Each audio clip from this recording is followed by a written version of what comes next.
Hi అందరికీ, welcome back to crunchy రుచులు. నేను మీ జ్యోతి. ఈరోజు ఎంతో ఈజీగా తయారు చేసుకోగలిగే పచ్చి కొబ్బరితో ముట్టీలని ఎలా తయారు చేయాలో చూద్దాం. ఈ ముట్టీలు పప్పన్నంలోకి కానీ సాంబార్ రైస్లోకి కానీ సైడ్ డిష్గా చాలా బాగుంటాయి. రెసిపీలోకి వెళ్ళే ముందు మన ఛానల్ని సబ్స్క్రైబ్ చేయకపోతే ప్లీజ్ సబ్స్క్రైబ్ మై ఛానల్. ముందుగా ఈ రెసిపీ కోసం పచ్చి కొబ్బరిని ఈ విధంగా సన్నగా కట్ చేసి పెట్టుకోవాలి. తర్వాత వీటిని మిక్సీలో వేసి వీలైనంత మెత్తగా మిక్సీ చేసుకోవాలి. ఈ విధంగా బాగా మెత్తగా మిక్సీ పట్టుకోవాలి.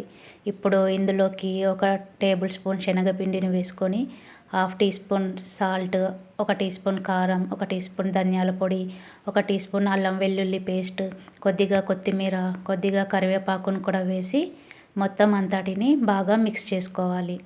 ఇందులోకి వాటర్ ఏమీ వేయాల్సిన అవసరం లేదు. పచ్చి కొబ్బరిలో ఉన్న తడిదనంతోనే ఈ విధంగా ముద్దగా అయిపోతుంది.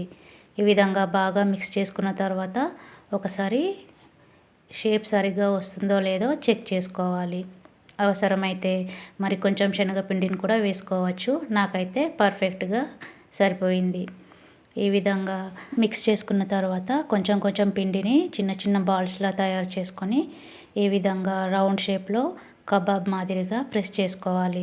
అంచుల్ని పగిలిపోకుండా ఈ విధంగా ఒకసారి ప్రెస్ చేసుకొని పక్కన పెట్టుకోవాలి. ఇవి ముట్టీలు కాబట్టి వీటిని రౌండ్ షేప్లో కూడా చేసుకోవచ్చు. ఈ విధంగా కొంచెం పిండిని తీసుకొని క్రాక్స్ ఏం లేకుండా రౌండ్ బాల్స్లా రెడీ చేసుకోవాలి. నేను 2 రకాలుగా కూడా తయారు చేశాను. ఈ విధంగా అన్నిటినీ చేసి ఒక ప్లేట్లోకి పక్కన పెట్టుకోవాలి. ఈలోగా స్టవ్ పైన ఆయిల్ని హీట్ చేసుకొని, ఆయిల్ హీట్ ఎక్కాక ముందుగా మనం రెడీ చేసి పెట్టుకున్న ఈ కొబ్బరి ముట్టీలని ఒక్కొక్కటిగా వేసుకొని వేయించుకోవాలి. మంటని మీడియం ఫ్లేమ్లోనే ఉంచి ఈ విధంగా అన్నిటిని వేసిన తర్వాత 1 నిమిషం పాటు వేగిన తర్వాత వీటన్నిటిని ఫ్లిప్ చేసుకొని మీడియం ఫ్లేమ్లోనే మంచి కలర్ వచ్చేంత వరకు వేయించుకోవాలి. ఈ విధంగా గోల్డెన్ బ్రౌన్ కలర్లోకి వచ్చాక వీటన్నిటిని ఒక పేపర్ నాప్కిన్ పరిచిన ప్లేట్లోకి తీసుకోవాలి. ఈ విధంగా పేపర్ నాప్కిన్ పరిచిన ప్లేట్లోకి తీసుకోవడం వల్ల ఎక్సెస్ ఆయిల్ ఏమైనా ఉంటే అబ్జర్వ్ చేసుకుంటుంది.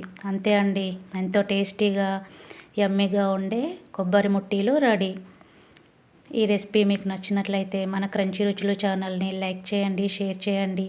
ఇలాంటి మరెన్నో రెసిపీస్ కోసం సబ్స్క్రైబ్ చేయండి. Thank you for watching.